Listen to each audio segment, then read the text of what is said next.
गुरु प्यारी साध संगत जी, सभी को प्यार भरी राधा स्वामी जी, साध संगत जी। क्या आपको पता है कि सतगुरु हमारी रात के तीसरे पहर में आकर संभाल करते हैं। साध संगत जी, सतगुरु हमारे अपने सभी शिष्यों की रात के तीसरे पहर में आकर संभाल करते हैं और ज़रूर करते हैं। रात्रि का तीसरा पहर यानी ब्रह्म मुहूर्त अमृत वेले में आकर सतगुरु हमारी संभाल करते हैं। मगर सतगुरु उनकी संभाल करते हैं जो कि तीसरे पहर में उठ जाते हैं और अपना काम निपटा देते हैं। अपना काम यानी जो रात्रि के तीसरे पहर में उठकर अपना नित्य क्रिया का कार्य करके आसन पर चौकड़ी लगाकर जो बैठते हैं, जो नाम का सिमरन भजन करते हैं, तो सतगुरु उनकी संभाल करते ही हैं। और संभाल किससे करते हैं? काल से करते हैं, क्योंकि काल भी इस समय में उठ जाता है और वह चाहता है कि कोई भी मनुष्य नाम का सिमरन भजन ना करे। इसीलिए वह जो जीव नाम का सिमरन भजन करती है तो उसको यह काल भटकाता है, उसके आगे आलस्य बनकर खड़ा हो जाता है कि उसे आलस्य आ जाए और आलस्य के कारण फिर उसे नींद आ जाए और वह नाम का सिमरन भजन ना कर सके। तो यह काल नाम का सिमरन भजन करने वालों पर आलस्य की चादर डाल देता है। पक्के अभ्यासी है जो रोजाना नाम का सिमरन भजन करते हैं, रात्रि के तीसरे पहर में उठ जाते हैं, तो उनके सतगुरु इस काल से रक्षा करते हैं, क्योंकि काल पूर्ण संत सतगुरु से डरता है। सतगुरु को देखकर काल भाग जाता है और फिर जो पक्के अभ्यासी हैं, जिनका सिमरन भजन बना हुआ है, जो नित्य नेम है, तो इस काल की चादर की परवाह नहीं करते, क्योंकि सतगुरु उनकी संभाल करते हैं और वह सिमरन भजन में लगे रहते हैं। और जो कच्चे अभ्यासी है, जिनका सुबह रात्रि के तीसरे पहर में उठने का मन ही नहीं करता है और वह सोए रहते हैं, और अगर वह उठ भी जाते हैं तो फिर इस काल की चादर से अपने आप को ढककर फिर से सो जाते हैं, आलस्य की चादर लेकर सो जाते हैं, क्योंकि उस समय में हमारे सतगुरु भी उठ जाते हैं। उनका रोजाना का काम है और वह अपनी दृष्टि सभी शिष्यों पर डालते हैं कि कौन कौन नाम का सिमरन भजन कर रहा है और कौन नहीं कर रहे हैं, उनको सब पता होता है। इसीलिए भाई अभी हमें भी रात्रि के तीसरे पहर में उठ जाना चाहिए और जो हमें सतगुरु से नाम मिला है तो उसका सिमरन भजन करना चाहिए, क्योंकि जब एक बार हमारा अभ्यास बन गया रात्रि के तीसरे पहर में उठने का, जब एक बार हमारा अभ्यास बन जाएगा तो फिर देखना हमारी आँख अपने आप ही रात्रि के तीसरे पहर में खुलने लग जाएगी। हमें किसी अलार्म की भी ज़रूरत नहीं होगी।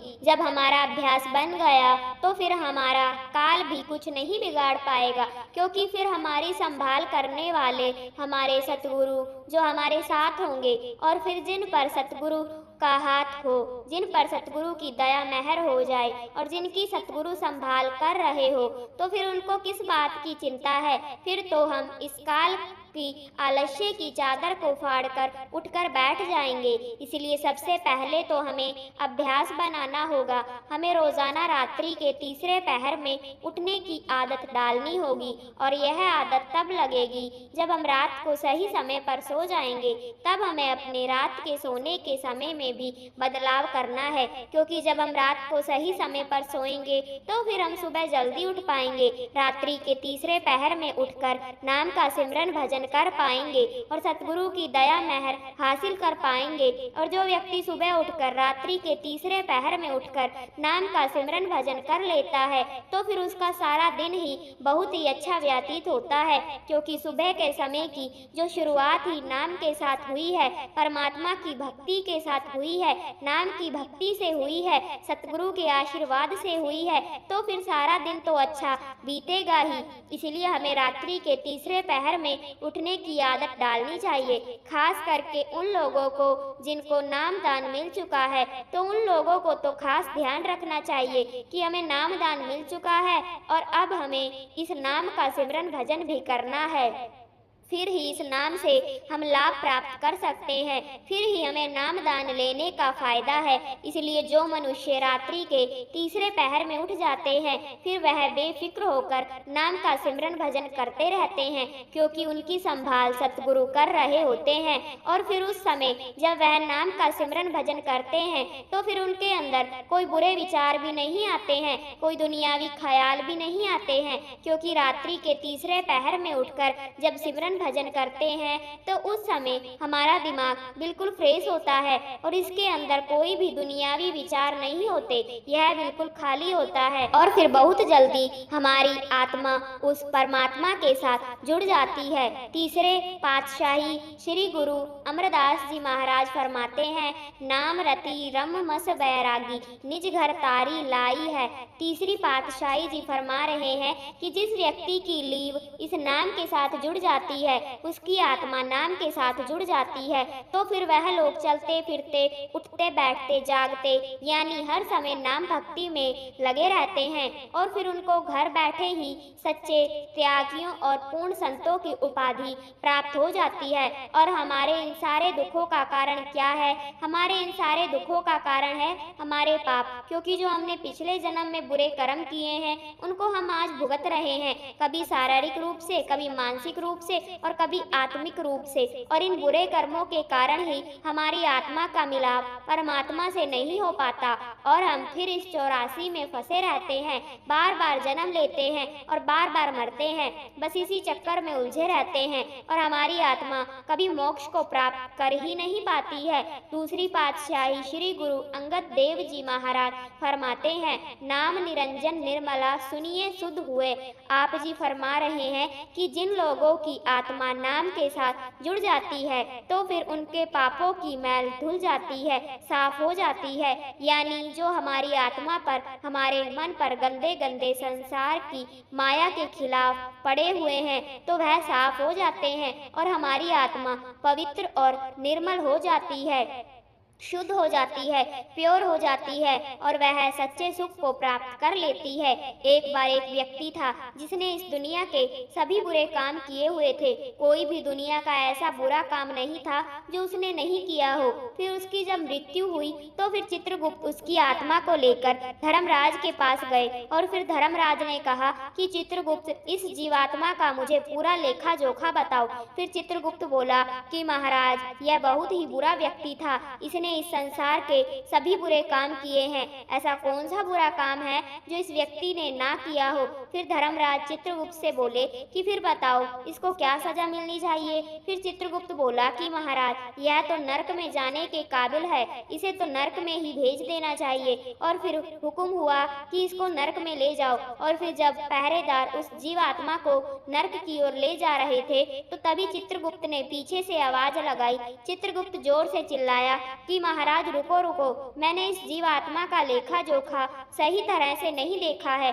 और अब मैंने इसका लेखा जोखा अच्छी तरह से देखा है और मैंने देखा है कि यह मृत्यु के समय, मृत्यु के अंतिम दिनों में इसका वक्त के पूर्ण संत सतगुरु से मिलाप हो गया था और इसने उनसे नाम दान भी लिया हुआ था। और यह जीवात्मा मृत्यु के अंतिम दिनों में जो सतगुरु से नाम मिला था तो उसका सिमरन भजन भी करती थी, चाहे इसने सारी जिंदगी बुरे कर्म किए हो, मगर इसका मृत्यु के अंतिम दिनों में पूर्ण संत सतगुरु से मिलाप हो गया था और इसने नाम का सिमरन भजन भी किया है।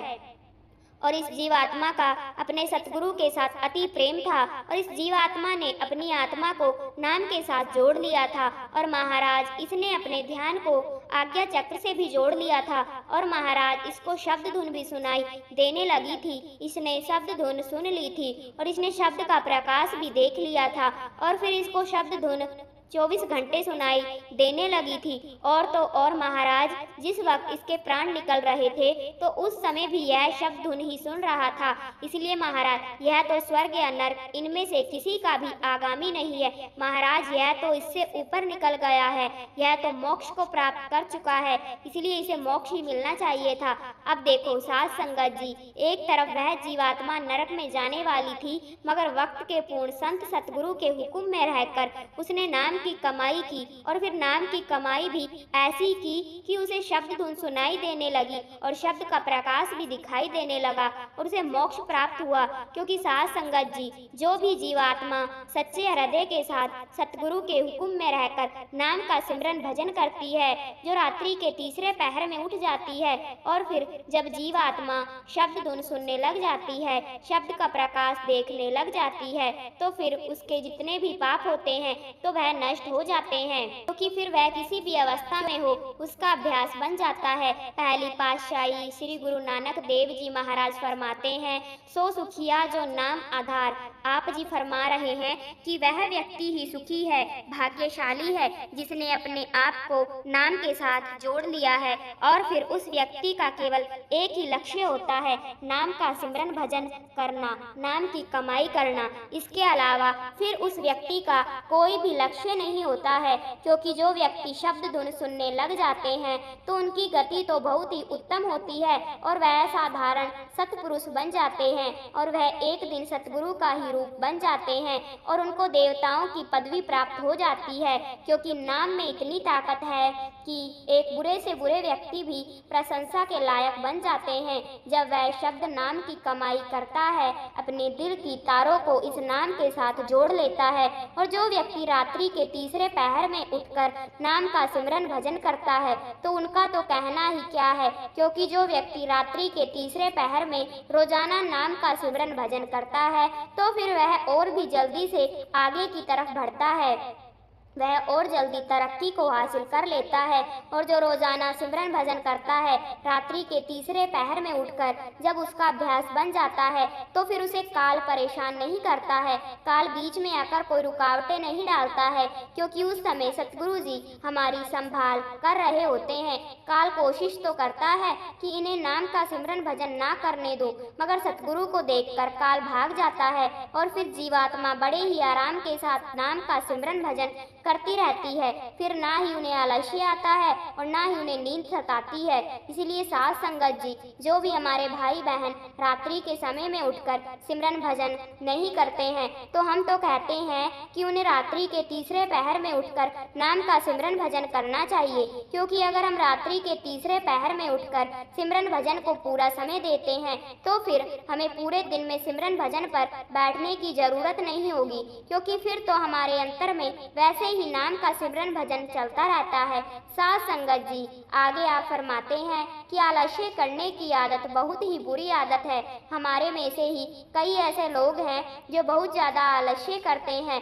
अगर उनको किसी काम को करना हो तो वह आलस्य के कारण उस काम को टाल देते हैं और क्या कहते हैं कि यह काम आज नहीं कल कर लेंगे। फिर चाहे वह काम कितना भी जरूरी क्यों ना हो, मगर वह आलस्य के कारण उस काम को कल पर टाल देते हैं और फिर कल आ जाने पर भी वह उस काम को नहीं करते हैं।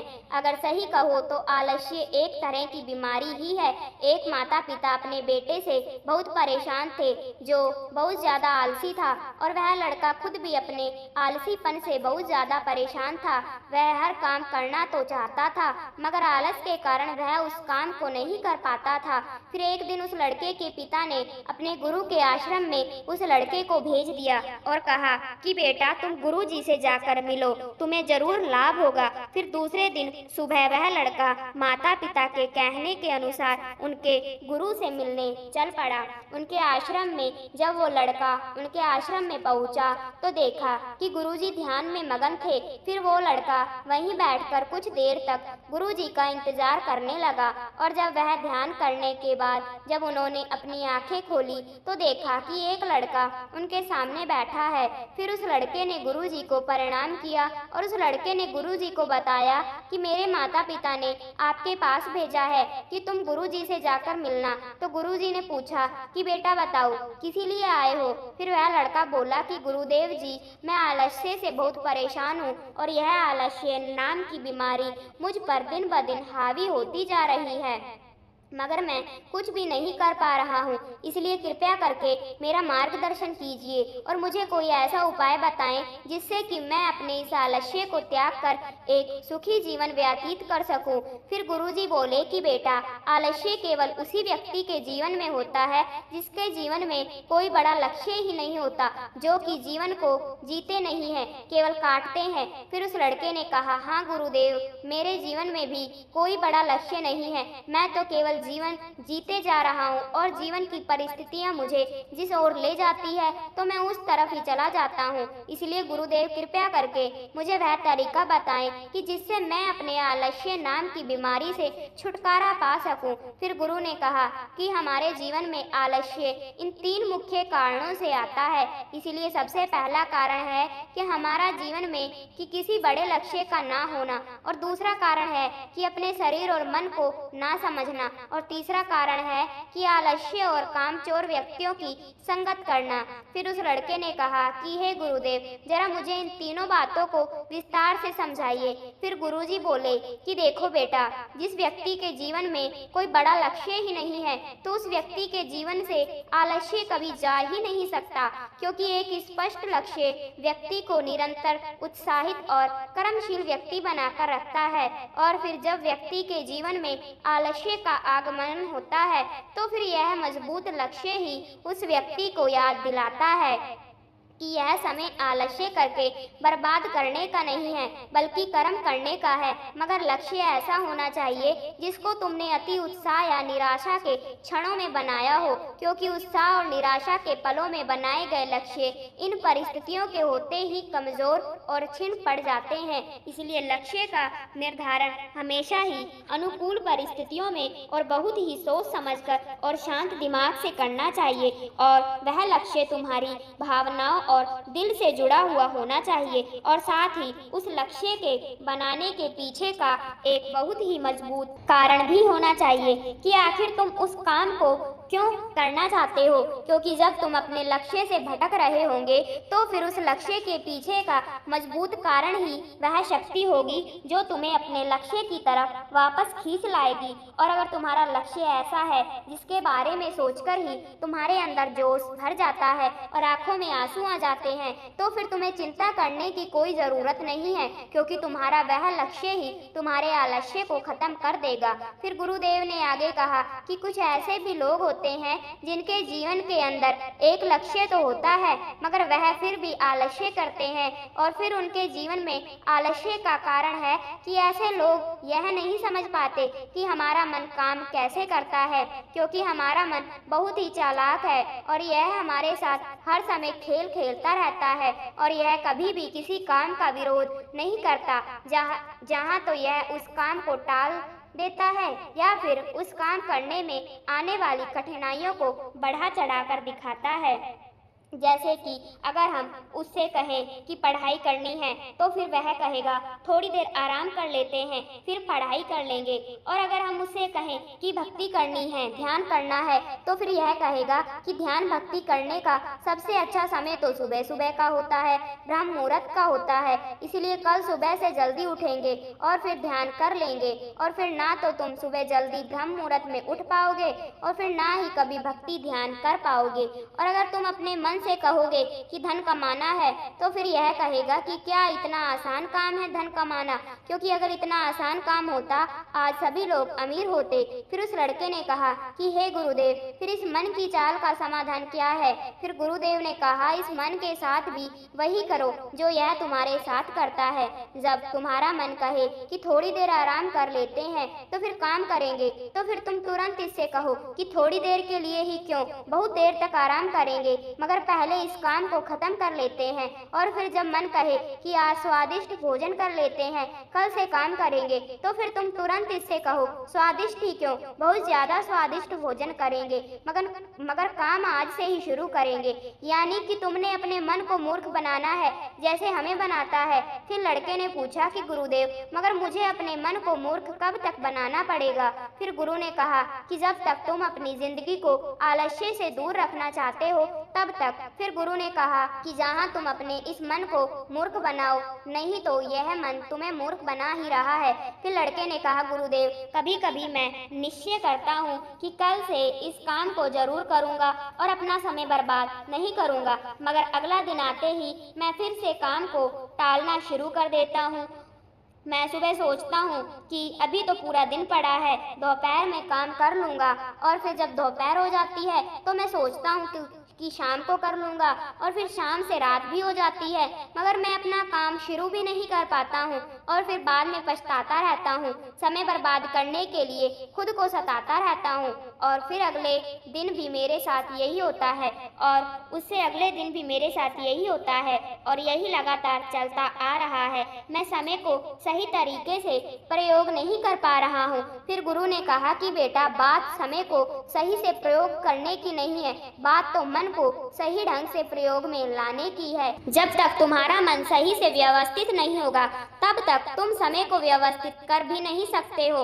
इसलिए अगर तुम अपने समय को नियंत्रित करना चाहते हो तो तुम्हें पहले अपने मन पर नियंत्रण रखना होगा, और यह संभव हो सकता है केवल नाम की भक्ति से, ध्यान से, अपने विचारों के प्रति जागरूक होने से।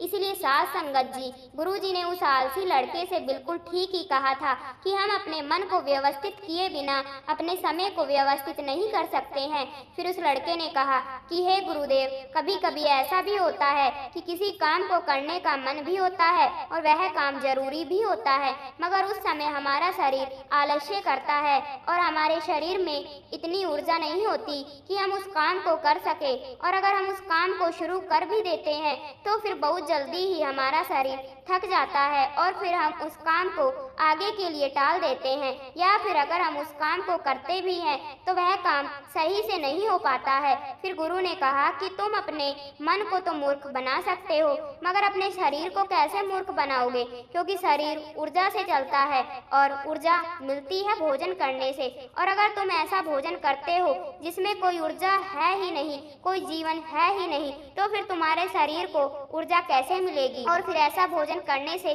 तुम्हारा शरीर पूरा दिन ही आलस्य से घिरा रहेगा। ऊर्जा रहित भोजन यानी कि जो हम केवल स्वाद के लिए खाते हैं, जिसको खाने से हमारे शरीर का संपूर्ण विकास नहीं होता है। इसलिए तुम ऐसा भोजन खाओ जो तुम्हारे शरीर में उभार दे, ना कि आलस्य भर दे। उस लड़के ने कहा कि गुरुदेव, मैं यह तो समझ गया कि कैसा भोजन आलस पैदा करता है, लेकिन अब आप मुझे आलस्य के तीसरे कारण के बारे में बताइए कि बुरी संगत कैसे हमें आलसी व्यक्ति बना सकती है। फिर गुरु ने कहा कि किसी भी इंसान के जीवन में इस बात का सबसे ज्यादा फर्क पड़ता है कि वह कैसे लोगों के साथ अपना समय व्यतीत करता है, क्योंकि कोई भी इंसान अपने आसपास के माहौल से और लोगों से सबसे ज्यादा प्रभावित होता है। इसलिए तुम्हें इस बात का ध्यान रखना बहुत ही जरूरी है कि तुम्हारे मित्र कहीं आलसी स्वभाव के तो नहीं है, कहीं वह काम टालते तो नहीं है, क्योंकि अगर वह ऐसे हैं तो फिर आज नहीं तो कल आलसी बन ही जाओगे। तुम भी काम को टालना सीख जाओगे, क्योंकि बुरी आदतें अच्छी आदतों की तुलना में बड़ी ही आसानी से लोगों को अपनी ओर खींचती है और फिर लोग उन बुरी आदतों के गुलाम हो जाते हैं। इसलिए तुम्हें अपने आसपास के लोगों के आलसी स्वभाव के प्रति भी जागरूक रहना पड़ेगा और ऐसे लोगों का साथ छोड़ना पड़ेगा जो कि स्वभाव से आलसी हैं, क्योंकि अगर तुम आलसी लोगों की संगत करोगे तो फिर तुम भी आलसी ही बनोगे, और अगर ऊर्जावान लोगों की संगत करोगे तो फिर तुम भी ऊर्जावान बन जाओगे, क्योंकि जैसी संगत वैसी रंगत, और यह निर्णय पूरी तरह से तुम्हारे हाथों में है। इसलिए कर्मठ और ऊर्जावान लोगों की संगत करो, और अगर तुम्हारे आसपास ऐसे लोग नहीं हैं तो फिर अकेले रहने की आदत डाल लो। फिर उस लड़के ने कहा, गुरुदेव, मगर मैं शुरुआत कहाँ से करूं? फिर गुरु ने कहा कि तुम शुरुआत करो एक मजबूत और स्पष्ट लक्ष्य को बनाने के साथ, और जिसके बनाने के पीछे एक मजबूत कारण भी होना चाहिए, और फिर उसके बाद अपने मन को खुद को मूर्ख मत बनाने दो, बल्कि इस मन को मूर्ख बनाते रहो, क्योंकि जैसे ही तुम इसे मूर्ख बनाना बंद कर दोगे तो फिर यह तुम्हें मूर्ख बनाना शुरू कर देगा, और फिर उसके बाद तुम्हें अपने शरीर का भी ख्याल रखना है कि तुम कैसा भोजन करते हो। इसलिए ज्यादा से ज्यादा हल्का भोजन करने की कोशिश करो, क्योंकि इस भोजन को पचाने में ही हमारा शरीर काफी ऊर्जा नष्ट कर देता है। जिससे बाकी कामों को करने के लिए हमारे अंदर कम ऊर्जा रह जाती है और फिर हम आलस्य और कमजोरी महसूस करते हैं। इसलिए हमें आसानी से पचने वाला और ऊर्जा से भरपूर भोजन ही हमें अपने भोजन में शामिल करना है और फिर उसके बाद हमने सोने का समय और उठने का समय निर्धारित करना है और इससे तुम ज्यादा अनुशासन में रह सकोगे और अपने दिनचर्या में रोजाना नाम की भक्ति सिमरन भजन का समय भी निश्चित करो और फिर साथ ही किसी भी काम को खत्म करने का एक समय भी निश्चित करना है और फिर इससे तुम्हारा दिमाग उस काम को उस समय तक पूरा करने के लिए प्रभावित करता रहेगा और फिर जिससे तुम किसी भी काम को समय पर ही खत्म कर सकोगे। और सबसे महत्वपूर्ण बात है कि आलसी और कमजोर लोगों की संगत से दूर रहना है और खुद के साथ समय बिताना शुरू कर दो। और अगर तुमने इन सारी चीजों का सही ढंग से पालन कर लिया तो फिर आलस्य तुम्हारे जीवन से पूरी तरह से खत्म हो जाएगा। और फिर यह सारी बातें सुनने के बाद लड़के ने कहा कि हे गुरुदेव, आलस्य से छुटकारा पाना तो बहुत ही आसान है। फिर गुरु ने कहा कि यह आसान भी तुम्हारे ही मन को लग रहा है, क्योंकि यह मन कब तुम्हारे साथ कैसे चाल चलेगा तो इसके लिए तुम्हें जागरूक रहना पड़ेगा। और जागरूकता आती है केवल जागरूक लोगों के साथ रहने से, जहाँ फिर उस परमात्मा की भक्ति करने से, नाम भक्ति करने से, नाम की कमाई करने से। फिर उस लड़के ने कहा कि हे गुरुदेव, मुझे अपने अंदर के आलस्य को भगाने का काम अभी से इसी क्षण से शुरू कर देना चाहिए। फिर गुरु ने कहा, हाँ तुम बिल्कुल ठीक कह रहे हो, क्योंकि सही समय का इंतजार करना भी इस मन की चाल है। इसलिए साथ संगत जी, क्या हम भी सही समय का इंतजार कर रहे हैं या फिर इसी समय को सही बनाने की ठान चुके हैं? इसलिए हमें आज से और अभी से उस परमात्मा की भक्ति में लग जाना है और अपने अंदर का आलस्य खत्म कर देना है। साथ संगत जी, अगर आप भी उस कुल मालिक परमात्मा की खोज में हैं तो रोज भजन सिमरन करो, नाम की कमाई करो। इसी के साथ आपसे इजाजत लेते हैं। साध संगत जी, ऐसी रूहानी सत्संग साखियाँ सुनने के लिए चैनल को सब्सक्राइब जरूर करना जी और कमेंट में राधा स्वामी जी जरूर